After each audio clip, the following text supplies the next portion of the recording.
जय हिंद दोस्तों। नमस्कार, मैं सुशील पाल। आप देख रहे हैं सुशील फीचर के चैनल। दोस्तों, आज हम भारत की जनगणना 2011 से संबंधित महत्वपूर्ण तथ्य लेकर आया हूं। दोस्तों, यदि हमारे चैनल पर आप नए हैं तो हमारे चैनल को सब्सक्राइब कर लें और अपने दोस्तों के पास ज़रूर शेयर करें। दोस्तों, जनगणना की क्यों आवश्यकता होती है किसी भी देश के लिए? किसी भी देश और राज्य में व्यवस्थित रूप से राज्य और देश का शासन चलाने के लिए और नागरिकों को उनके अधिकारों का और उनको हकों को समान रूप से दिलाने के लिए और शासन व्यवस्था को अच्छी तरह चलाने के लिए जनगणना बहुत ही आवश्यकता होती है। और विश्व में सर्वप्रथम जनगणना स्वीडन देश में 1749 ईस्वी में हुई थी और भारत में पहली जनगणना 1872 में लॉर्ड मेयो के कार्यकाल में हुई थी, जो कि यह अनियमित थी, केवल शुरुआत हुआ था। और भारत में नियमित जनगणना सन 1881 में लॉर्ड रिपन के कार्यकाल में हुई थी, जो कि यह नियमित जनगणना था, जिसे दशकी जनगणना कहते हैं, क्योंकि प्रत्येक 10 साल के बाद जनगणना किया जाता है। सन 1881 से प्रत्येक 10 साल से नियमित रूप से जनगणना हो रहा है और 2011 की जो जनगणना है यह भारत की 15वीं जनगणना है और आज़ादी के बाद, स्वतंत्र होने के बाद 2011 की जनगणना ये 7वीं जनगणना है। 2011 के बाद 2021 में होना था, लेकिन कोरोना वायरस की वजह से, कोरोना आने की वजह से जनगणना नहीं हो पाई। और जनगणना संविधान की 7वीं अनुसूची के अंतर्गत जनगणना को संघ सूची के अंतर्गत रखा गया है। जैसे कि दोस्तों आप लोग जानते हैं, सूचियाँ 3 होती हैं, एक राज्य सूची, एक संघ सूची और एक होता है समवर्ती सूची। राज्य सूची पर नियम बनाने का राज्य सरकार का होता है और संघ सूची में केंद्र सरकार बनाता है और समवर्ती सूची में केंद्र राज्य दोनों का हिस्सा है, दोनों बनाते हैं। और जनगणना 2011 को 31 मार्च 2011 को जारी कर दिया गया था। जो जनगणना हुई थी 2011 में, उसे 31 मार्च 2011 को जारी कर दिया गया था। उसमें जनगणना के आयुक्त सी चंद्रमौली थे और जनगणना का दायित्व भारतीय संविधान के अनुच्छेद 246 के अनुसार गृह मंत्रालय के ऊपर निर्भर होता है। इस जनगणना संविधान के अनुच्छेद 246 में वर्णित है और जनगणना कराने के लिए भारत के गृह मंत्रालय के ऊपर निर्भर होता है। भारत का गृह मंत्रालय इसे कराता है। और 2011 की जनगणना का ध्येय वाक्य, जो स्लोगन था, हमारा जनसंख्या हमारा भविष्य, स्लोगन था। 2011 के जनगणना के अनुसार भारत की कुल जनसंख्या 121.98 करोड़ है और जिसमें पुरुषों की संख्या 51.47% है तथा महिलाओं की संख्या 48.53% है। जनसंख्या की दृष्टि से भारत विश्व में चीन के बाद दूसरा है 2011 के अनुसार, जबकि क्षेत्रफल की दृष्टि से भारत 7वां स्थान पर है। और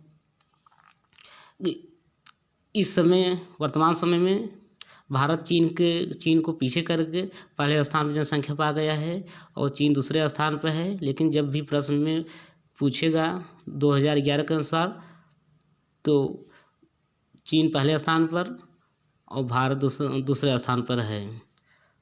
और क्षेत्रफल के दृष्टि से भारत 7वें स्थान पर है। पहले स्थान पर क्षेत्रफल की दृष्टि में है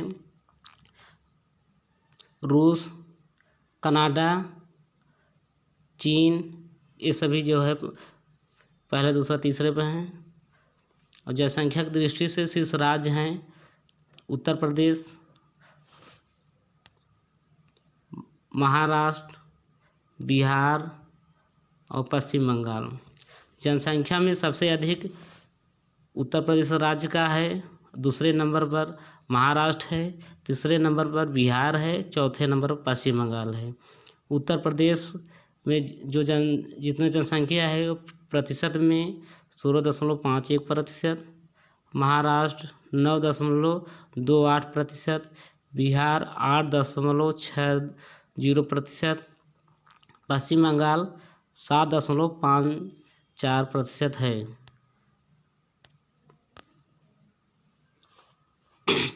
और जनसंख्या की दृष्टि से न्यूनतम राज्य, वह राज्य जिसमें सबसे कम जनसंख्या है, वह सिक्किम है, मिजोरम है, अरुणाचल प्रदेश है।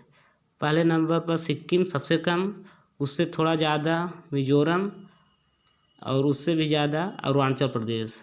सिक्किम में प्रतिशत में जनसंख्या 0.05 और मिजोरम में 0.9% और अरुणाचल प्रदेश में 0.11% है। और जनसंख्या की दृष्टि से शीर्ष केंद्र शासित प्रदेश निम्न हैं। जनसंख्या की दृष्टि में सबसे ज़्यादा जो केंद्र शासित प्रदेश में है उसमें दिल्ली पहले पर है, दूसरे पे पांडिचेरी है, तीसरे पे चंडीगढ़ है। पहले पे दिल्ली है, दूसरे पे पांडिचेरी है, तीसरे पे चंडीगढ़ है।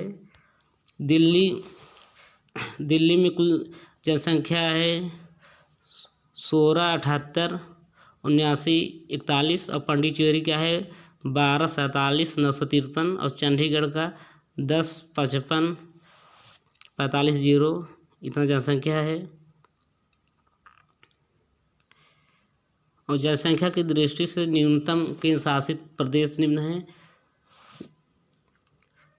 वह केंद्र शासित प्रदेश जिसमें जनसंख्या सबसे कम है लक्षद्वीप है। लक्षद्वीप से थोड़ा ज़्यादा दमन और दीव है। दमन दीव से ज़्यादा दादर एवं नगर हवेली है। लक्षद्वीप है पहले पर, दूसरे पे दमन दीव और तीसरे पे नागर एवं दादर एवं नगर हवेली। जनसंख्या की दृष्टि से सबसे कम जो है लक्षद्वीप है केंद्र शासित प्रदेश में, और उससे ज़्यादा दमन और दीव और दादर एवं नगर हवेली। और भारत के इतिहास में 1911 से 1921 के दशक में जनसंख्या वृद्धि दर न्यूनतम -0.031% रही थी। इसीलिए वह वर्ष 1921 महान विभाजक वर्ष कहा जाता है। जब भी प्रश्न पूछेगा किस वर्ष महान विभाजक वर्ष कब कहा जाता है, उस ऑप्शन कई दे देगा, उसमें आप 1921 आप जरूर करेंगे, क्योंकि उसमें 1911 से 1921 के बीच जनसंख्या वृद्धि दर -0.03% रही थी, इसलिए महान विभाजक वर्ष कहा जाता है। अधिकतम जनघनत्व वाले राज्य निम्नलिखित हैं बिहार, पश्चिम बंगाल, केरल, उत्तर प्रदेश। जनघनत्व में भारत में सबसे ज़्यादा जनघनत्व बिहार का है।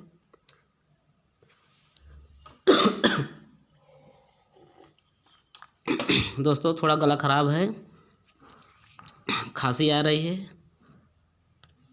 और उसके बाद पश्चिम बंगाल है, पश्चिम बंगाल, तीसरे पे केरल है, चौथे पे उत्तर प्रदेश है। जनघनत्व में सबसे ज़्यादा बिहार का है जो कि 1106, और पश्चिम बंगाल 1028, और केरल 860, और उत्तर प्रदेश 829। जनघनत्व उसे कहते हैं जो प्रत्येक वर्ग किलोमीटर में 1106 व्यक्ति हैं। बिहार का प्रत्येक वर्ग किलोमीटर के अंदर 1106 व्यक्ति निवास करते हैं। और पश्चिम बंगाल का 28 है, जो कि प्रत्येक वर्ग किलोमीटर के अंदर 1028 व्यक्ति निवास करते हैं। और केरल का प्रत्येक एक एक किलोमीटर प्रत्येक 1 किलोमीटर के अंदर 810 व्यक्ति निवास करते हैं।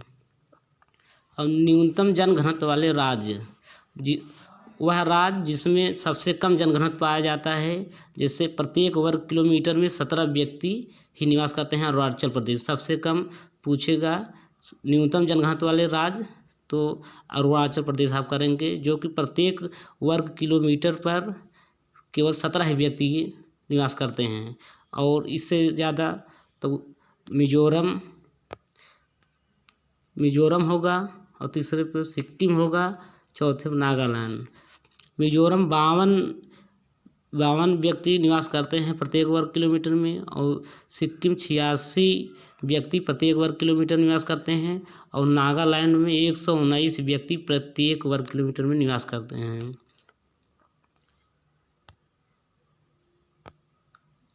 और भारत का जनसंख्या घनत्व 300 व्यक्ति प्रत्येक वर्ग किलोमीटर है।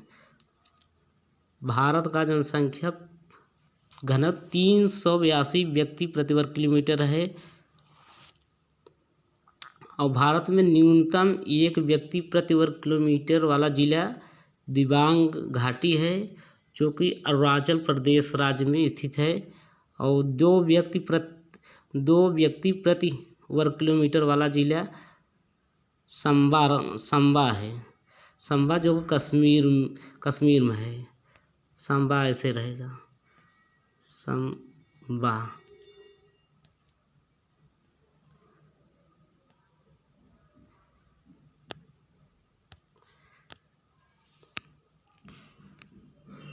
केंद्र शासित प्रदेशों में सर्वाधिक जनघनत्व दिल्ली का है, जो कि 11,300 व्यक्ति प्रत्येक वर्ग किलोमीटर निवास करते हैं। और जबकि अंडमान और निकोबार द्वीप समूह का न्यूनतम 46 व्यक्ति प्रत्येक वर्ग किलोमीटर निवास करते हैं। और भारत का लिंगानुपात 943 है। लिंगानुपात उसे कहते हैं जिसमें प्रत्येक 1000 पुरुषों पर महिलाओं की संख्या, प्रत्येक 1000 पुरुषों पर महिलाओं की संख्या, इसमें भारत का लिंगानुपात 943 है। प्रत्येक 1000 पुरुषों पर 943 महिलाओं की संख्या है। और सर्वाधिक पुरुष साक्षरता वाला राज्य, सबसे ज़्यादा साक्षर, सबसे अधिक पढ़े लिखे केरल राज्य में पाए जाते हैं, जो कि 96.11%। और मिजोरम 93.35%, गोवा 88.70%, और त्रिपुरा 87.22%। सबसे ज़्यादा साक्षर राज्य केरल है, जिसमें 96.11% पुरुष वर्ग, सर्वाधिक पुरुष 96.11% उसमें साक्षर हैं, पढ़े लिखे हैं।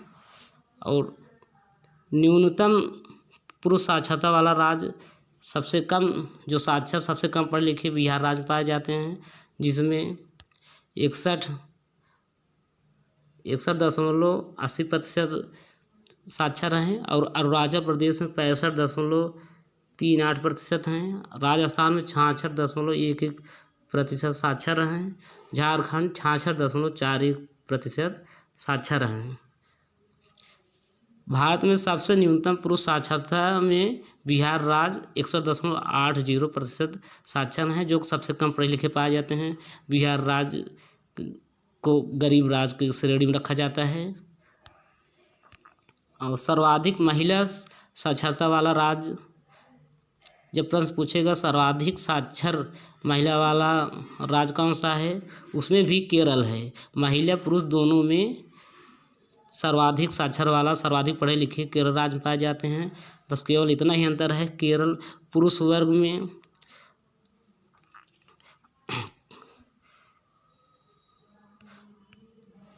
केवल इतना ही अंतर है। देखिए, इसमें केरल में 96.11% साक्षर हैं। और महिला में केरल में 52.1% साक्षर हैं। मतलब महिला में भी सबसे ज़्यादा पढ़े लिखे केरल राज्य में पाए जाते हैं। और उसके बाद मिजोरम में 89.27% और गोवा में 84.66% साक्षर पढ़े लिखे पाए जाते हैं। अब न्यूनतम महिला साक्षरता वाले राज्य में सबसे कम जो पढ़े लिखे राज्य हैं उसमें भी बिहार है पहले नंबर पर। बिहार 51.50%, राजस्थान 52.12%, झारखंड 55.42%। भारत में सबसे अधिक साक्षर राज्य केरल है, पुरुष वर्ग में भी और महिला वर्ग में भी। और भारत में सबसे न्यूनतम साक्षरता दर बिहार का है, पुरुष में भी और महिला में भी। और आगे देखते हैं, निरक्षर व्यक्तियों की सर्वाधिक वृद्धि 2001 से 2001 दशक में राजस्थान में हुई है, जबकि 2001 से 2011 के दशक में सर्वाधिक कमी उत्तर प्रदेश में हुई है। मतलब कि निरक्षर व्यक्तियों की सर्वाधिक 2001 से 2001 दशक में राजस्थान में हुई है। सबसे ज़्यादा निरक्षर मतलब सबसे ज़्यादा पढ़ने वालों की संख्या की वृद्धि 2001 से 2011 के बीच राजस्थान हुई है। और 2001 से 2011 के दशक में सर्वाधिक कमी सबसे ज़्यादा सभी राज्यों में उत्तर प्रदेश में कमी हुई है। मतलब सबसे इसमें साक्षरता की दर बढ़ी है उत्तर प्रदेश में, मतलब पढ़ने लिखने वाले की संख्या अधिक हुई है 2001 से 2011 के बीच में। और सर्वाधिक अब देखते हैं, सर्वाधिक ग्रामीण जनसंख्या वाला राज्य भारत में सबसे अधिक ग्रामीण जनसंख्या वाले राज्य में सबसे ज़्यादा संख्या उत्तर प्रदेश की है। उसके बाद बिहार की पाई जाती है ग्रामीण जनसंख्या। उसके बाद पश्चिम बंगाल, उत्तर प्रदेश पाया जाता है, उसके बाद बिहार पाया जाता है, उसके बाद पश्चिम बंगाल पाया जाता है। जब प्रश्न पूछेगा सर्वाधिक ग्रामीण जनसंख्या वाला राज्य में सबसे पहले उत्तर प्रदेश, उसके बाद बिहार, तब उसके बाद पश्चिम बंगाल। आगे देखते हैं, न्यूनतम ग्रामीण जनसंख्या वाले राज्य, सबसे कम ग्रामीण जनसंख्या वाले राज्य में सिक्किम में है, उसके बाद मिजोरम है, उसके बाद गोवा है। सिक्किम है, मिजोरम है, उसके बाद गोवा है।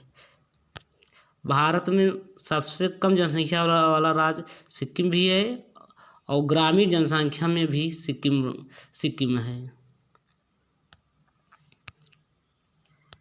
और आगे देखते हैं, सर्वाधिक शहरी जनसंख्या वाले राज्य में पहले नंबर महाराष्ट्र है, दूसरा नंबर उत्तर प्रदेश है, तीसरा नंबर तमिलनाडु है। सबसे अधिक शहर की जनसंख्या वाले राज्य में महाराष्ट्र सबसे ज़्यादा है, जिसमें शहरों में सबसे अधिक आबादी है, सबसे अधिक व्यक्ति निवास करते हैं। उसके बाद उत्तर प्रदेश है, उसके बाद तमिलनाडु है। महाराष्ट्र सबसे अधिक शहरों में निवास करते हैं भारत में, उसके बाद उत्तर प्रदेश के शहरों में निवास करते हैं व्यक्ति, उसके बाद तमिलनाडु।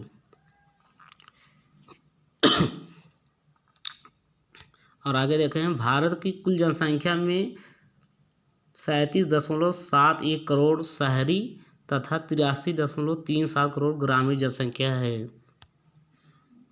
भारत की कुल जनसंख्या में 37.71 करोड़ शहर की जनसंख्या है तथा 83.37 ग्रामीण की जनसंख्या है।